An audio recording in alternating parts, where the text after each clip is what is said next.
The story of the Germanic languages begins deep in the prehistoric past, long before the development of writing systems or the establishment of the Germanic tribes that would later spread across Europe.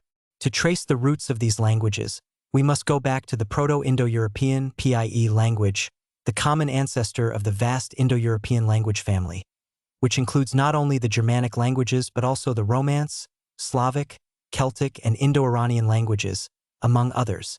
This chapter delves into the origins of the Germanic languages, tracing their development from Proto-Indo-European beginnings to the formation of the Proto-Germanic language. Proto-Indo-European is the hypothetical, reconstructed language that linguists believe was spoken by a group of people living around 4,500 to 6,000 years ago, likely in the steppes of Eastern Europe or Central Asia, near the region that is now Ukraine or southern Russia. While the exact location of the PIE homeland remains a subject of scholarly debate, the language itself has been reconstructed through the comparative study of its descendant languages, including Sanskrit, Latin, Ancient Greek, and, of course, the Germanic languages. The PIE-speaking people were likely semi-nomadic herders and farmers, with a vocabulary that reflected their way of life. Words related to agriculture, family relationships, animals, and natural phenomena are among those that have been reconstructed. For example, the PIE word for father is reconstructed as *fter, which later evolved into the Germanic *fader, and eventually into father in English and Vater in German. This common linguistic ancestry can be seen across the Indo-European languages. As the PIE-speaking population grew and spread out across Europe and Asia, their language began to diverge into various dialects, each evolving into distinct branches of the Indo-European family. The branch that would eventually give rise to the Germanic languages began to develop its unique characteristics during the Late Bronze Age and Early Iron Age, around 1500 to 500 BCE. This divergence was not a sudden event but a gradual process involving a series of sound changes, grammatical developments, and lexical innovations that set the early Germanic dialects apart from their Indo-European cousins. One of the most significant changes during this period was the first Germanic sound shift, also known as Grimm's Law, named after the 19th century philologist Jacob Grimm, who first described it in detail. Grimm's Law outlines a systematic shift in the pronunciation of certain consonants that occurred as the Proto-Germanic language developed from its Indo-European roots. According to this law, the PIE voiceless stops P, T, and K became the voiceless fricatives F, theta, and H in Proto-Germanic. For instance, the PIE word fter, father, became fader in Proto-Germanic, leading to the English father and German Vater. Similarly, the PIE word trays, 3, evolved into RZ in Proto-Germanic, giving us 3 in English and dre in German. In addition to Grimm's Law, another important phonological change that occurred during this period was Werner's Law, named after Karl Werner, who identified it in 1875. Werner's Law explains certain exceptions to Grimm's Law by showing that the voicing of fricatives in Proto-Germanic depended on the position of the accent in the original PIE word. For example, the PIE word breder, brother, became BRR in Proto-Germanic but also led to a voiced, in some forms due to the position of the accent, eventually giving us brother in English. These sound changes were accompanied by other linguistic shifts, such as the simplification of the PIE verb system. Proto-Germanic developed a new system of verbs based on the distinction between strong and weak verbs. Strong verbs in Proto-Germanic formed their past tense through vowel gradation, or ablaut, a process where the vowel in the root of the verb changed. For example, the Proto-Germanic verb singwan, to sing, had the past tense sang, and the past participle sung was, a pattern still present in modern English, sing, sang, sung.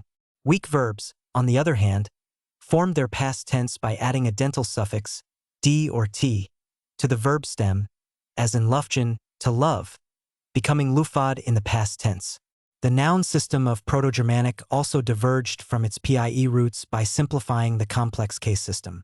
While PIE had up to 8 noun cases, Proto-Germanic reduced this to 4 or 5 cases, including the nominative, accusative, genitive, dative, and, in some dialects, instrumental cases.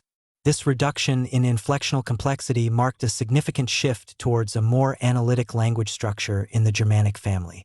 As the Proto-Germanic speaking peoples began to spread across Northern Europe, their language continued to evolve and diverge into distinct dialects. By the early centuries of the Common Era, these dialects had developed into the early forms of the Germanic languages. The early Germanic-speaking tribes, including the Goths, Vandals, Saxons, Angles, Jutes, and Frisians, among others, settled in different regions across Europe, each contributing to the development of the distinct branches of the Germanic language family. The Frisians, in particular, played a significant role in the development of the West Germanic languages.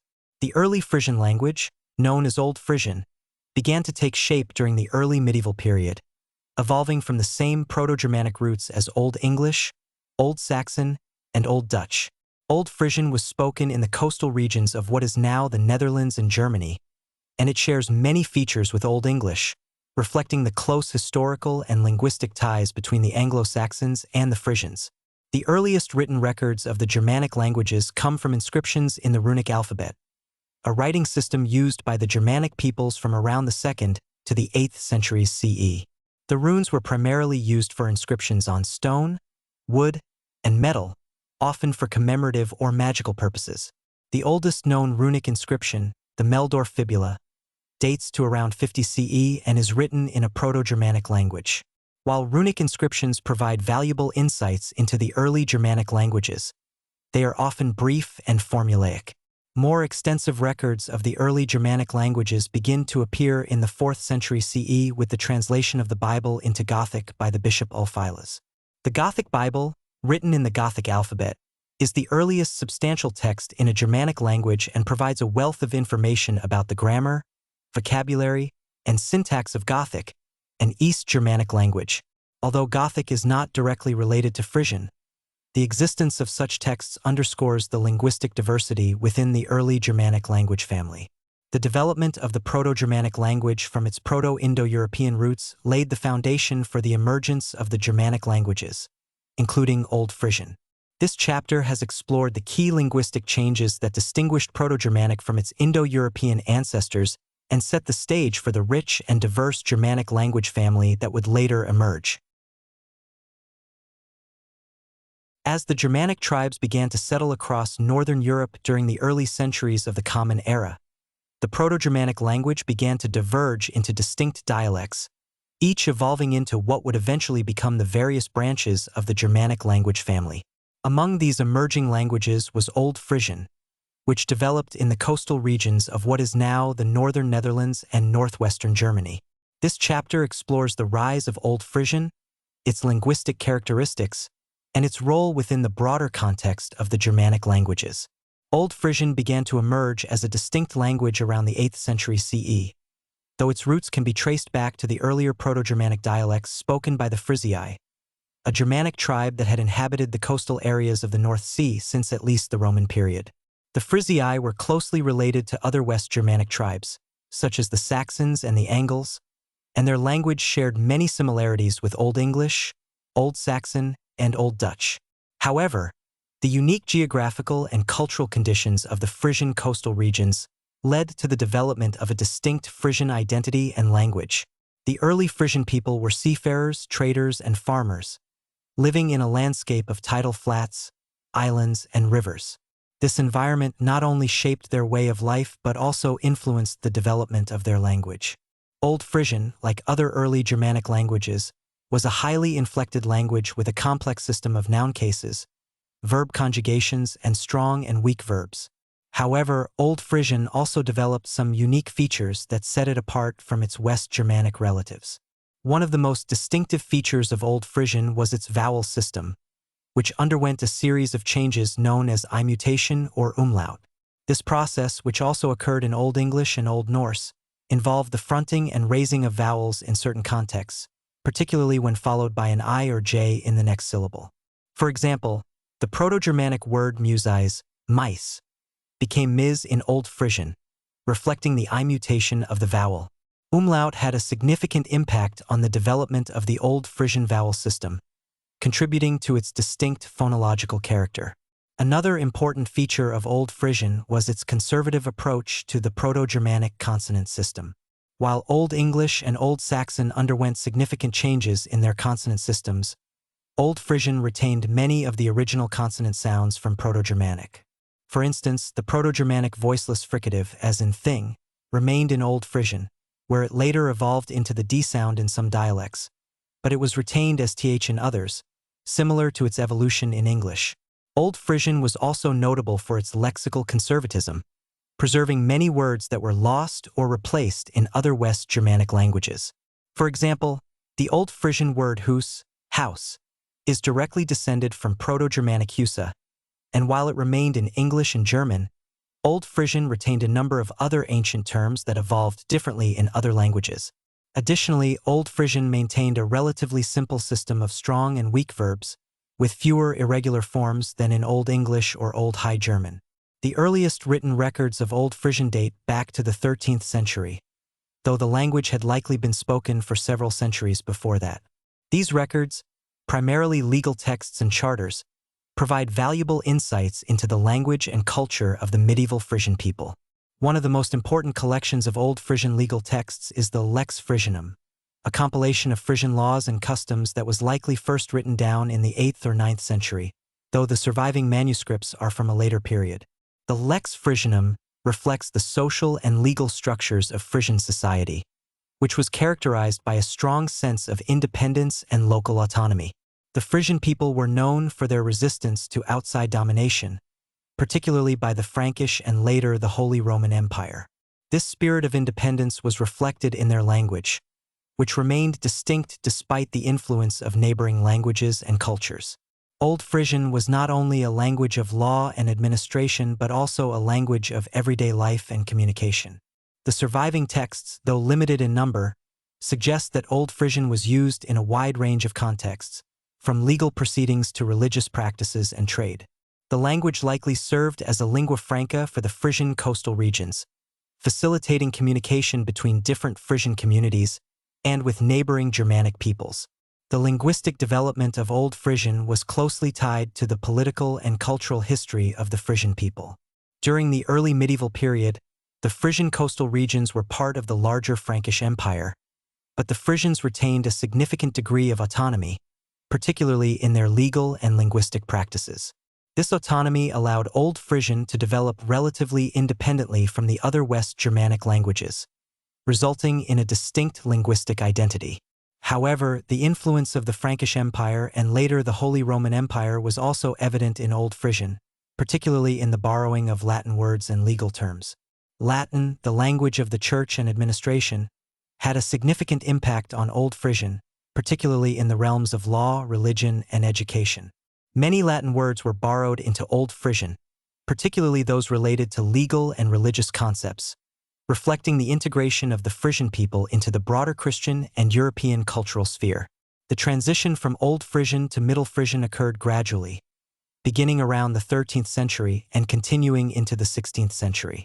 This transition was marked by significant changes in the language, including the loss of certain inflectional endings, the simplification of the noun case system, and changes in the verb system. These linguistic shifts were influenced by broader social and cultural changes in the Frisian regions, including increased contact with neighboring Germanic and Romance-speaking peoples. The history of Old Frisian is a testament to the linguistic diversity and resilience of the Germanic languages. Despite its relatively small number of speakers and the pressures of neighboring languages, Old Frisian developed into a distinct and rich language with its own unique features and traditions. The study of Old Frisian not only sheds light on the linguistic history of the Frisian people, but also provides valuable insights into the broader history of the Germanic languages. As the medieval period progressed, the linguistic landscape of Europe continued to evolve, and the Old Frisian language began to undergo significant changes. The transition from Old Frisian to Middle Frisian was marked by both internal linguistic developments and external influences, including increased contact with neighboring languages and the shifting political and cultural context of the Frisian regions. This chapter explores the transition to Middle Frisian, the characteristics of the language during this period, and the factors that contributed to its evolution. The transition from Old Frisian to Middle Frisian began around the 13th century and continued into the 16th century. This period was marked by significant changes in the phonology, morphology, and syntax of the Frisian language. One of the most notable changes during this period was the simplification of the inflectional system. Old Frisian, like other early Germanic languages, had a complex system of noun declensions and verb conjugations. However, during the Middle Frisian period, many of these inflectional endings were lost or reduced, leading to a more analytic language structure. The simplification of the noun case system was one of the most significant changes in Middle Frisian. Old Frisian had retained a system of 4 or 5 cases, similar to other West Germanic languages. However, by the time of Middle Frisian, the use of distinct case endings had largely disappeared, and word order and prepositions became the primary means of indicating grammatical relationships.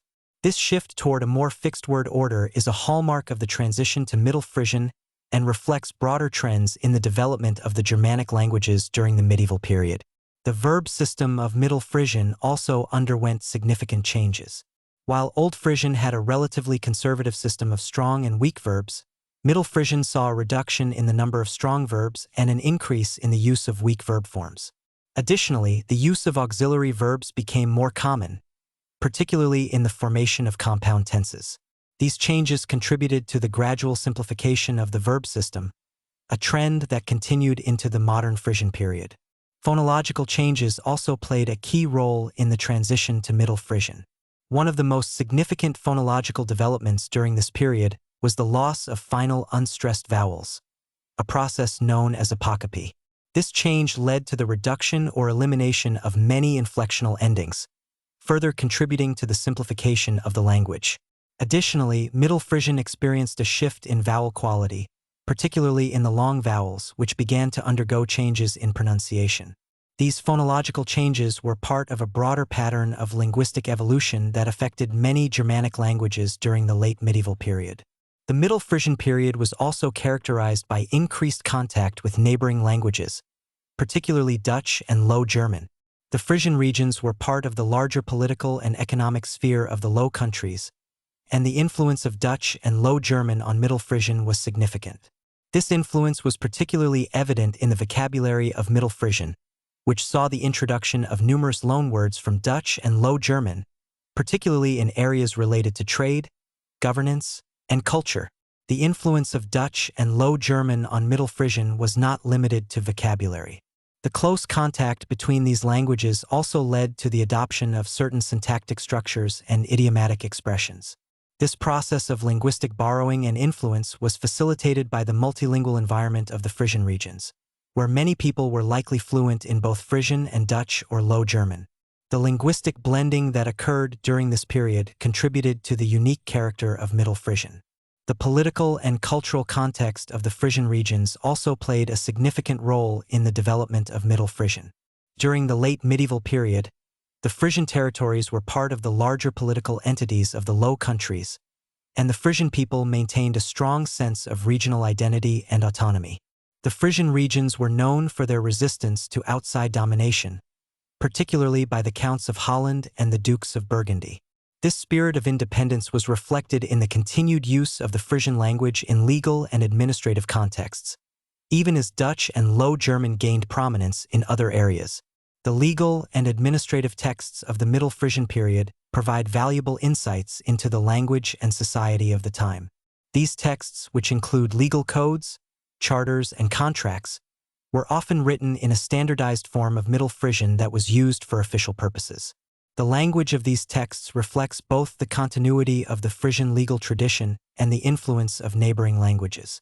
For example, many Middle Frisian legal texts show evidence of Dutch and Low German influence, particularly in the use of legal terminology and formulaic expressions.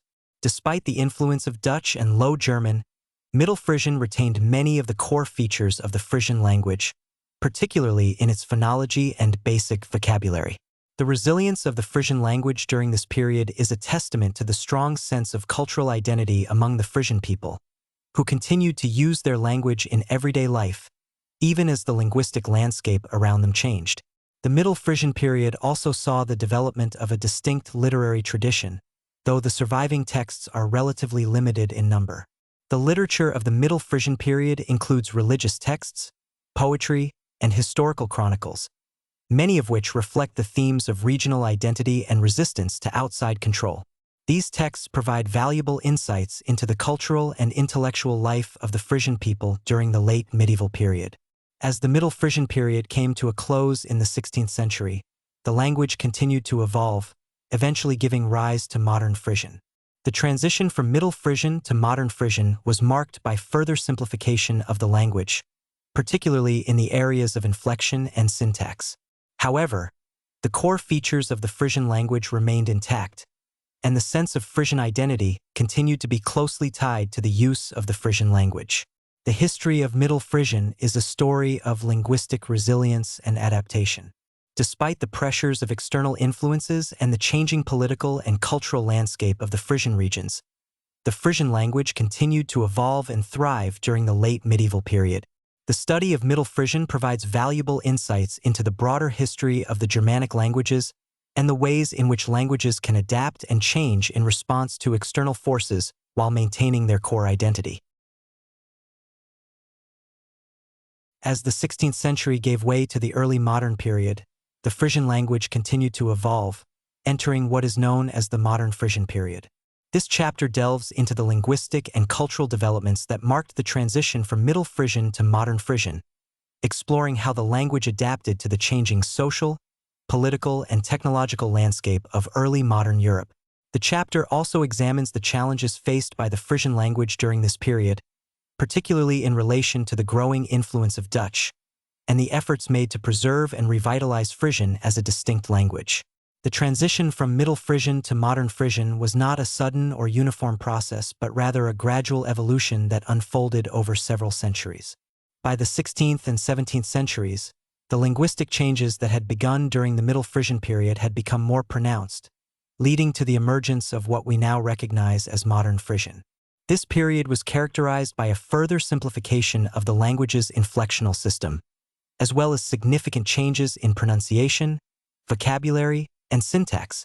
One of the most notable developments during the early modern Frisian period was the continued reduction of inflectional endings. Middle Frisian had already seen the loss of many noun case endings, but this trend accelerated in modern Frisian, leading to a more analytic language structure. By this time, word order and prepositions had become the primary means of indicating grammatical relationships, with only a few remnants of the old case system remaining in certain fixed expressions and idiomatic phrases.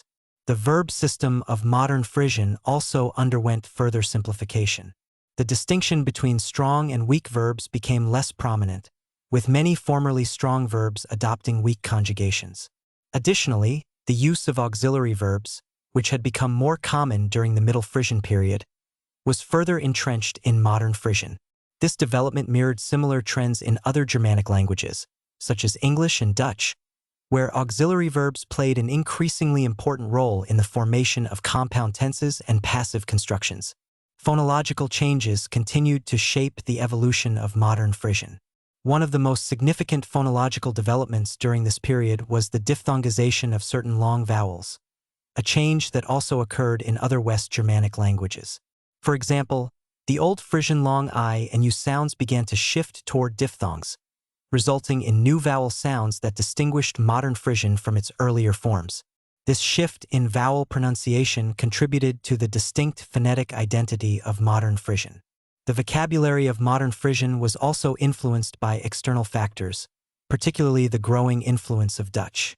As the Dutch Republic rose to prominence in the 17th century, Dutch became the dominant language of administration, education, and commerce in the Frisian regions. This increasing influence of Dutch led to the borrowing of numerous Dutch words into Frisian, particularly in areas related to governance, trade, and religion. While Frisian retained its core vocabulary, the influx of Dutch loanwords added a layer of complexity to the language, reflecting the close linguistic and cultural ties between the Frisian and Dutch-speaking communities. The spread of Dutch in the Frisian regions also had significant social and political implications. As Dutch became the language of power and prestige, Frisian began to be perceived as a language of the rural and less educated population. This shift in linguistic attitudes contributed to a decline in the use of Frisian in formal contexts, as more people began to adopt Dutch as their primary language for communication in public life. However, Frisian continued to be spoken in the home and in local communities, where it remained a vital part of everyday life. The decline in the use of Frisian in formal contexts was met with efforts to preserve and revitalize the language. By the 18th and 19th centuries, a movement to promote Frisian language and culture had begun to take shape. This movement, often referred to as the Frisian Revival, was part of a broader trend of regional and national revival movements that emerged across Europe during the Romantic period. Inspired by the ideals of Romanticism, which emphasized the importance of language, culture, and identity, Frisian intellectuals, poets, and writers sought to preserve and promote Frisian as a living language. One of the key figures in the Frisian revival was the poet Gysbert Japix, 1603 to 1666, who is often regarded as the father of modern Frisian literature. Japix's works, which were written in Frisian, played a crucial role in revitalizing the language and demonstrating its literary potential. His poetry, which drew on both classical and popular traditions, showcased the richness and expressiveness of the Frisian language. Japix's influence extended beyond his own lifetime, as his works became a touchstone for later generations of Frisian writers and cultural advocates. The Frisian revival also saw the publication of Frisian dictionaries, grammars, and educational materials, which were intended to support the teaching and learning of the Frisian language. These efforts were part of a broader movement to standardize and formalize Frisian, particularly in its written form. The development of a standardized written Frisian was seen as essential for the survival and growth of the language, particularly in the face of increasing pressure from Dutch. The 19th century was a particularly important period for the development of modern Frisian, as it saw the rise of Frisian nationalism and the establishment of organizations dedicated to the promotion of Frisian language and culture. One of the most important of these organizations was the Selskip for Frisk Taal en Skriftekennis, Society for Frisian Language and Literature, founded in 1844. The society played a key role in promoting the use of Frisian in education, literature, and public life, and it remains an important institution in the Frisian-speaking community to this day. Despite these efforts, the position of Frisian remained precarious, particularly in the 19th and early 20th centuries. The continued dominance of Dutch in formal and public contexts, combined with the pressures of modernization and urbanization, led to a further decline in the use of Frisian. By the early 20th century, Frisian was increasingly seen as a minority language, spoken primarily in rural areas and by older generations. However, the sense of Frisian identity remained strong, and the efforts to preserve and promote the language continued. The 20th century brought new challenges and opportunities for the Frisian language. The rise of mass media, particularly radio and television, created new platforms for the dissemination of Frisian, while also exposing Frisian speakers to a wider range of linguistic influences. The advent of the European Union and the recognition of minority languages within the EU framework provided new avenues for the promotion and protection of Frisian as a regional language. In recent decades, Frisian has seen a resurgence in both use and status, particularly in the province of Friesland, in the Netherlands. Frisian is now recognized as an official language in Friesland, alongside Dutch, and efforts to promote bilingual education and media have helped to revitalize the language. The establishment of Frisian language schools, media outlets, and cultural institutions has contributed to a renewed interest in Frisian among younger generations, ensuring the continued vitality of the language in the 21st century. The history of modern Frisian is a testament to the resilience of the Frisian language and its speakers. Despite the challenges posed by external influences and changing social conditions, Frisian has continued to evolve and adapt, maintaining its distinct identity as a Germanic language. The efforts to preserve and promote Frisian as a living language reflect the deep cultural and historical ties between the Frisian people and their language, a connection that remains strong to this day. The broader history of the Germanic languages during the early modern period is a complex and fascinating story of linguistic change, cultural exchange, and the development of national identities. This chapter explores the evolution of other key Germanic languages during the same period that saw the rise of modern Frisian, focusing on the development of early modern English, early modern German, and the Scandinavian languages. These languages, like Frisian, underwent significant transformations in response to the changing political, social, and technological landscape of early modern Europe. The transition from Middle English to early modern English began around the late 15th century, following the end of the Middle Ages and the start of the Renaissance. This period was marked by a series of profound changes in the English language, driven by both internal linguistic developments and external influences. One of the most significant changes during this period was the Great Vowel Shift, a major phonological change that affected the pronunciation of long vowels in English. The Great Vowel Shift, which took place roughly between 1400 and 1600, involved the raising and diphthongization of long vowels.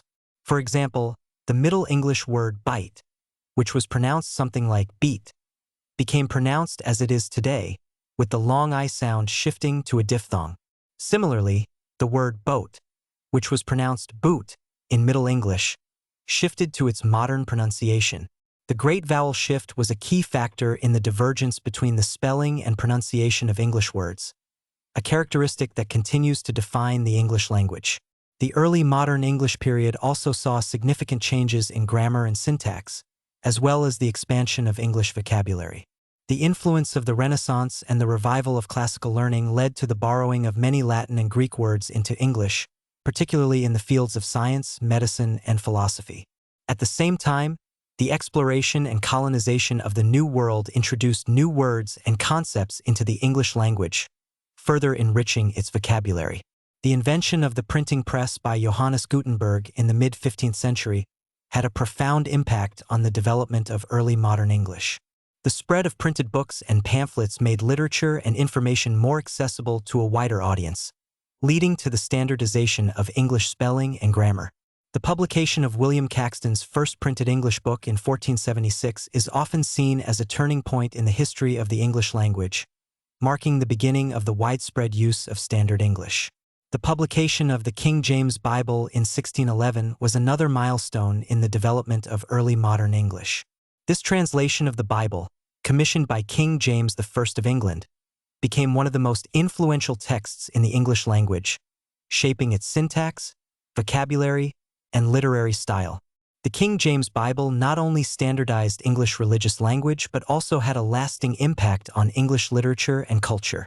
While early modern English was developing in England, the German language was undergoing its own transformation.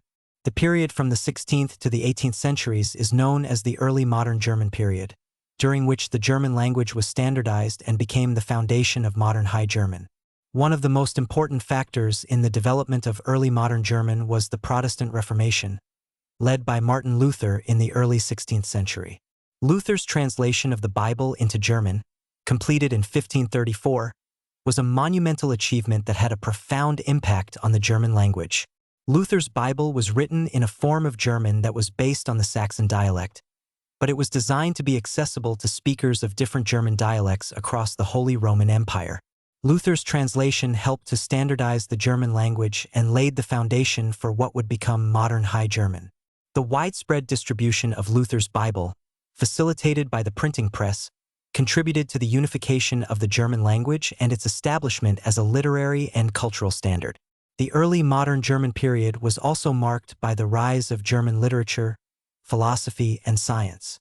Writers such as Johann Wolfgang von Goethe, Friedrich Schiller, and Gottfried Wilhelm Leibniz made significant contributions to German literature and thought, writing in a German that reflected the linguistic developments of the time. The period also saw the publication of the first comprehensive German dictionaries and grammars, which played a key role in the standardization of the language. In the Scandinavian countries, the early modern period was a time of linguistic and cultural revival, as the Danish, Swedish, and Norwegian languages continued to develop and evolve. The Scandinavian languages had their roots in Old Norse, the language of the Vikings, but by the early modern period, they had diverged into distinct national languages.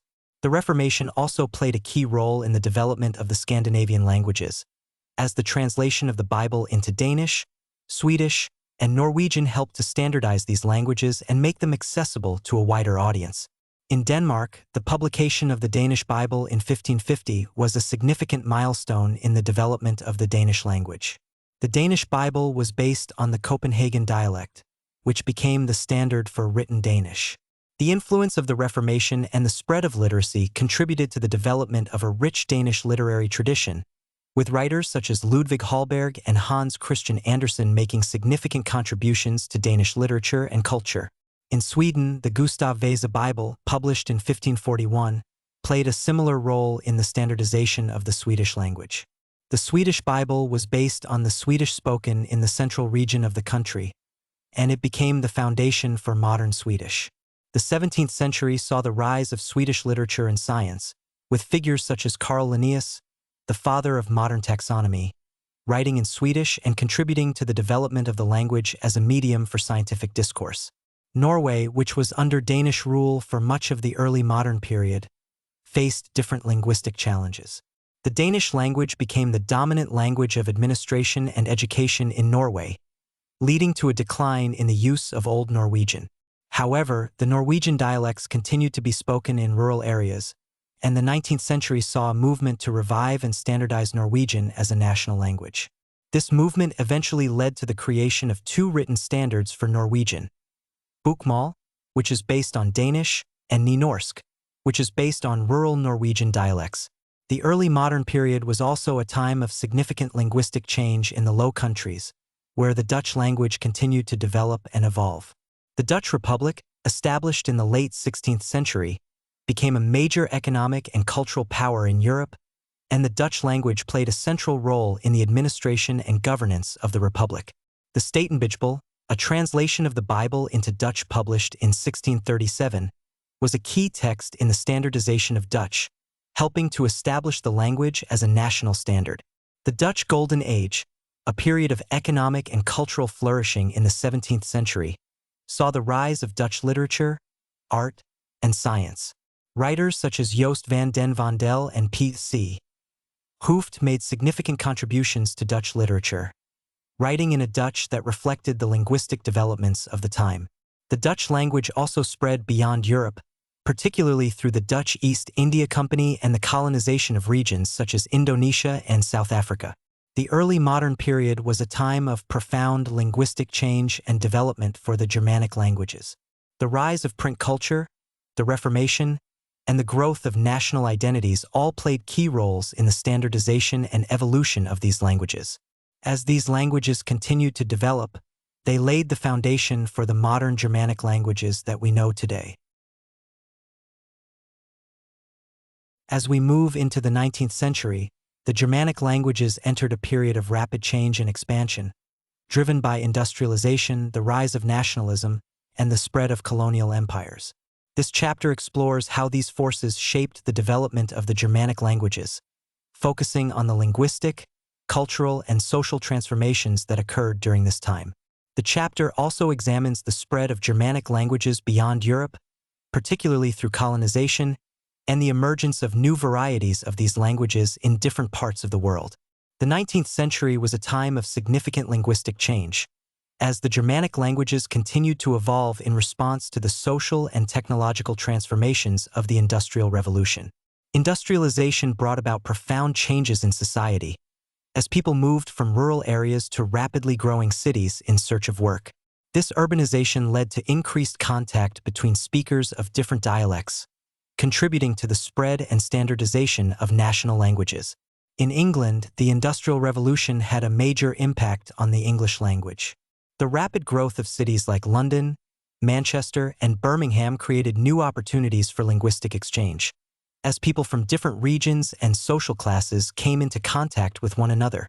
The spread of literacy, fueled by the expansion of public education, helped to standardize English, particularly through the widespread use of printed materials such as newspapers, novels, and textbooks.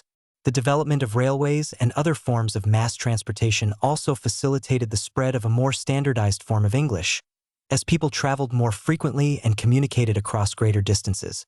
The 19th century also saw the rise of English as a global language, driven by the expansion of the British Empire. At its height, the British Empire covered a quarter of the world's landmass, with colonies and territories in Africa, Asia, the Americas, and the Pacific.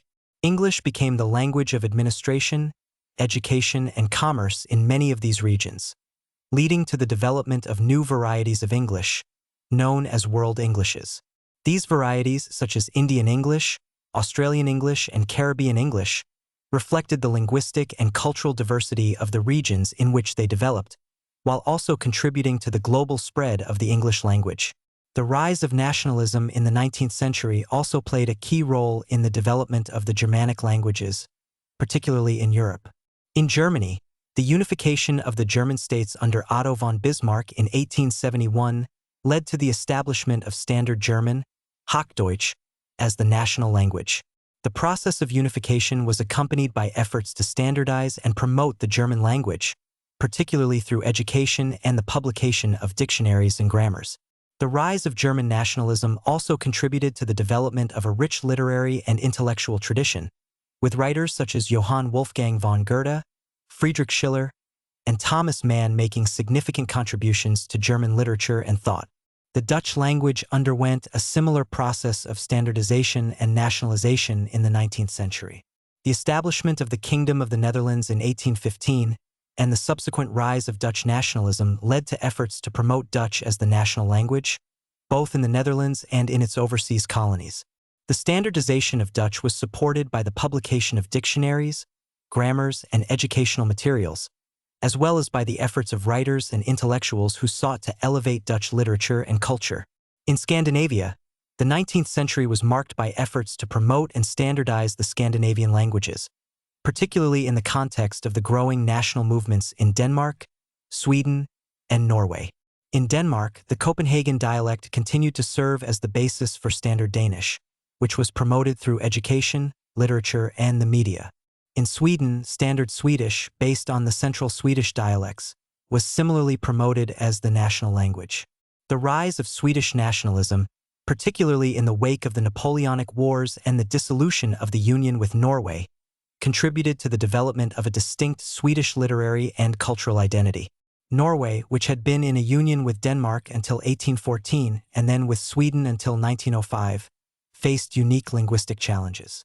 The Danish language had become the dominant language of administration and education in Norway, leading to a decline in the use of Old Norwegian. However, the 19th century saw a movement to revive and standardize Norwegian as a national language.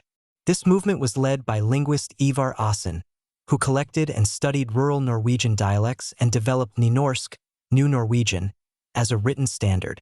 At the same time, Bokmål, a written standard based on Danish, continued to be used in urban areas.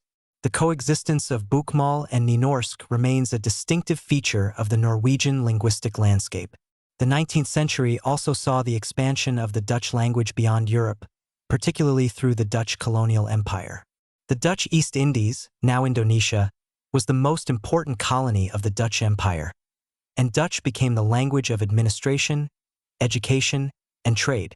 However, the influence of Dutch in Indonesia was limited, as Malay and other local languages continued to be the primary languages of communication among the local population. In South Africa, Dutch settlers, known as Boers, established communities in the Cape Colony, where they developed a distinct form of Dutch known as Afrikaans. Afrikaans, which evolved from 17th century Dutch, became the language of the Afrikaner community in South Africa and was later recognized as an official language of the country. The rise of modern media, particularly newspapers, magazines, and books, played a crucial role in the spread and standardization of the Germanic languages during the 19th century. The growth of print culture made literature and information more accessible to a wider audience, contributing to the development of a national consciousness and the spread of standardized languages. The works of writers such as Charles Dickens in England, Henrik Ibsen in Norway, and Multatuli in the Netherlands not only reflected the linguistic developments of the time but also helped to shape the national identities of their respective countries. The 19th century also saw significant developments in the field of linguistics, as scholars began to study languages in a more systematic and scientific manner. The emergence of historical linguistics as a discipline was marked by the work of scholars such as Jacob Grimm, who studied the development of the Germanic languages and formulated Grimm's law, a key principle in the study of phonological change.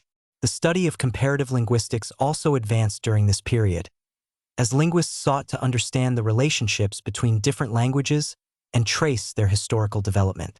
In the Frisian regions, the 19th century was a time of renewed interest in the Frisian language and culture, as part of the broader Frisian revival movement. This movement, which sought to preserve and promote Frisian as a living language, was supported by the efforts of poets, writers, and intellectuals who sought to elevate Frisian literature and cultural identity. The publication of Frisian dictionaries, grammars, and educational materials played a key role in the standardization of Frisian, and the language continued to be used in rural areas and local communities.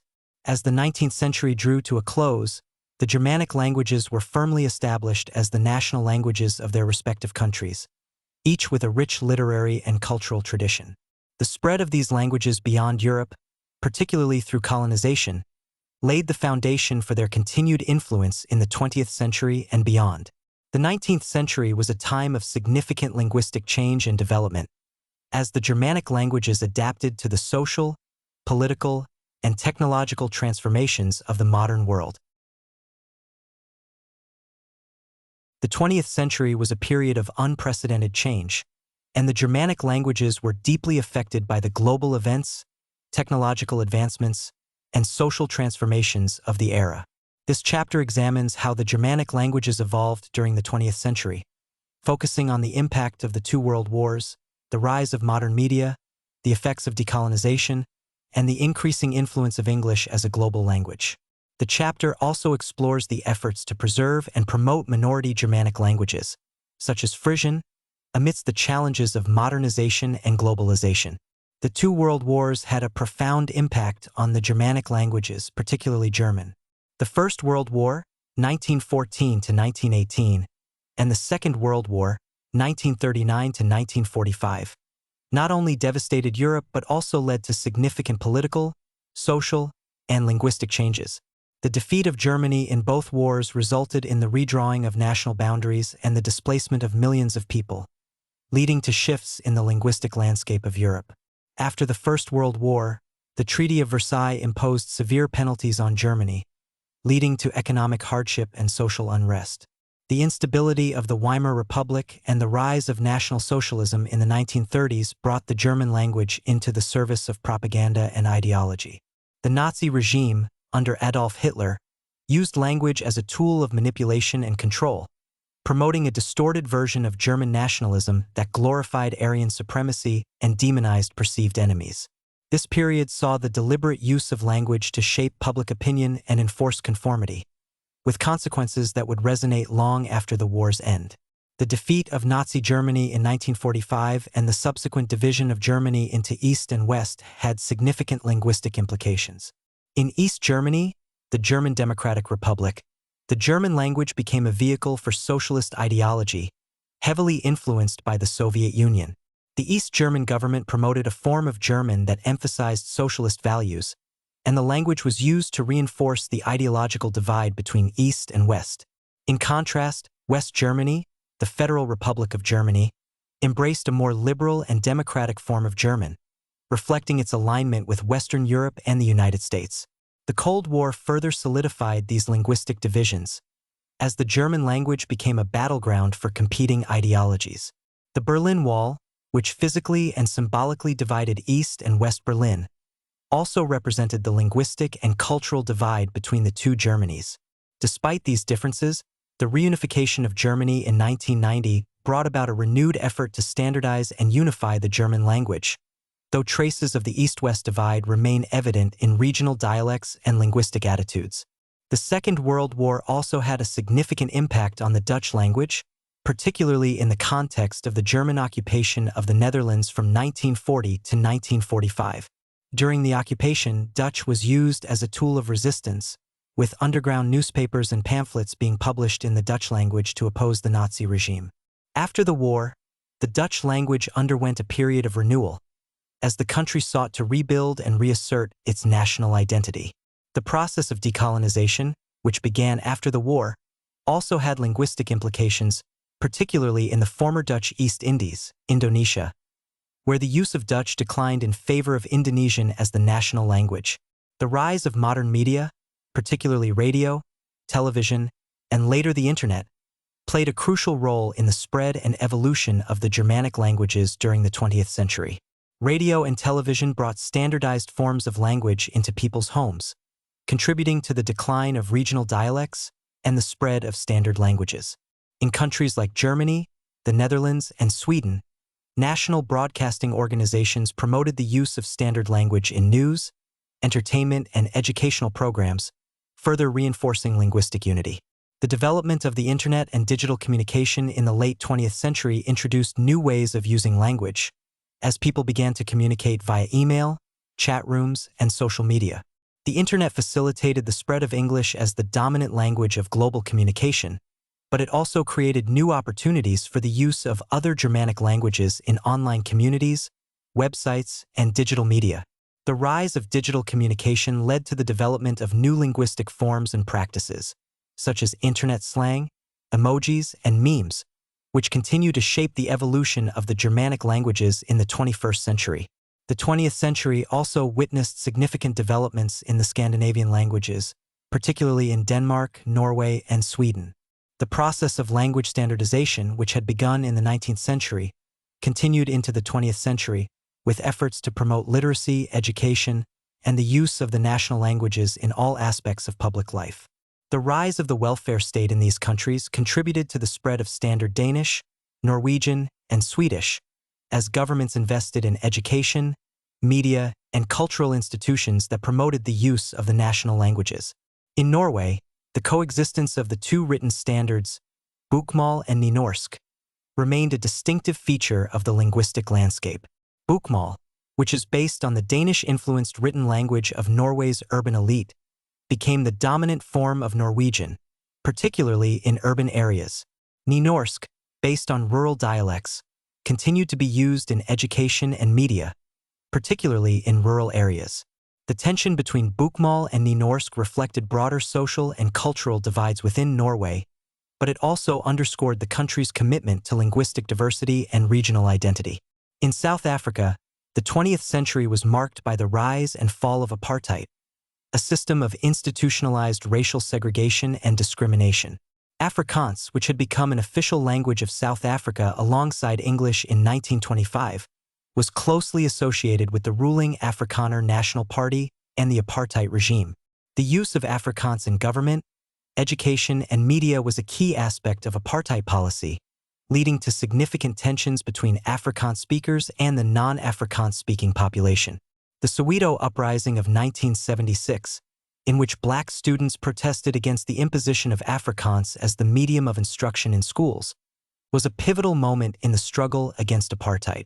The end of apartheid in 1994 and the establishment of a democratic South Africa brought about a re-evaluation of the role of Afrikaans in the country. While Afrikaans remains one of South Africa's 11 official languages, it is now part of a broader linguistic landscape that includes a variety of indigenous African languages, as well as English. The post-apartheid era has seen efforts to promote multilingualism and linguistic diversity, with a focus on redressing the linguistic inequalities of the past. The 20th century also brought renewed attention to the importance of preserving and promoting minority Germanic languages, such as Frisian. The Frisian language, spoken in the province of Friesland, in the Netherlands, faced significant challenges during the 20th century, particularly in the face of increasing pressure from Dutch. However, efforts to revitalize Frisian gained momentum in the latter half of the century, supported by a growing sense of Frisian cultural identity and the recognition of Frisian as an official language in Friesland. The recognition of Frisian as an official language in Friesland in 1956 marked a significant milestone in the efforts to preserve and promote the language. This recognition was accompanied by the establishment of Frisian language schools, media outlets, and cultural institutions, all of which contributed to a renewed interest in Frisian among younger generations. The Frisian language is now taught in schools alongside Dutch, and efforts to promote bilingual education and media have helped to ensure the continued vitality of the language in the 21st century. In conclusion, the 20th century was a time of profound linguistic change and innovation for the Germanic languages, as they responded to the challenges and opportunities of a rapidly changing world. The impact of the world wars, the rise of modern media, and the process of decolonization all played crucial roles in shaping the development and spread of these languages. As we move into the 21st century, the Germanic languages continue to evolve and adapt to new social, political, and technological contexts, reflecting the dynamic nature of language in a globalized world. As we move into the 21st century, the Germanic languages continue to play a vital role in global communication, culture, and identity. This chapter explores the current status of the Germanic languages, their influence in a rapidly changing world, and the challenges and opportunities they face in the future. The chapter also examines how these languages are adapting to new technological advancements, social dynamics, and the evolving landscape of global communication. The 21st century is marked by the dominance of English as the world's lingua franca. With over 1.5 billion speakers worldwide, English is the primary language of international business, diplomacy, science, technology, and entertainment. The global reach of English has been fueled by the internet, social media, and the proliferation of English-language media, making it the default language of communication in many international contexts. This widespread use of English has enabled people from diverse linguistic and cultural backgrounds to communicate more easily, fostering greater global understanding and cooperation. However, the dominance of English has also raised concerns about linguistic homogenization and the erosion of linguistic diversity. In many regions, the emphasis on learning English has overshadowed the teaching and preservation of local languages, leading to fears that minority languages may become endangered. Despite these challenges, other Germanic languages continue to thrive and evolve, each maintaining its unique cultural and linguistic identity. German remains the most widely spoken native language in the European Union, with over 90 million speakers in Germany, Austria, Switzerland, and other parts of Europe. German continues to be a language of significant cultural and intellectual influence, particularly in fields such as philosophy, engineering, and classical studies. The reunification of Germany in 1990 and the country's role as a leading economic power in Europe have reinforced the importance of the German language, both within Europe and globally. The Dutch language also continues to play an important role in the Netherlands, Belgium, and the Caribbean. Dutch is the official language of the Netherlands, Flanders, the Dutch-speaking region of Belgium, and Suriname. The language is also spoken in the Dutch Caribbean islands, including Aruba, Curaçao, and Sint Maarten. The standardization of Dutch has been well maintained through educational systems, media, and literature, ensuring that the language remains vibrant and relevant. Afrikaans, a daughter language of Dutch, remains one of the official languages of South Africa and Namibia, with a strong literary and cultural tradition that continues to thrive in the post-apartheid era. The Scandinavian languages, Danish, Norwegian, and Swedish, continue to be spoken by millions across Northern Europe. These languages share a high degree of mutual intelligibility and play a central role in the cultural and social life of the Scandinavian countries. In addition to their use in Scandinavia, these languages are also spoken by immigrant communities in other parts of the world, including the United States, Canada, and Australia. The Nordic countries are known for their high levels of education and literacy, and their commitment to preserving their linguistic and cultural heritage is reflected in strong support for the arts, literature, and media in the national languages.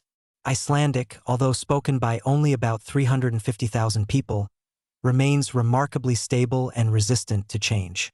Icelandic has retained many features of Old Norse that have been lost in other Scandinavian languages, and the Icelandic government and educational institutions have made concerted efforts to protect and promote the language.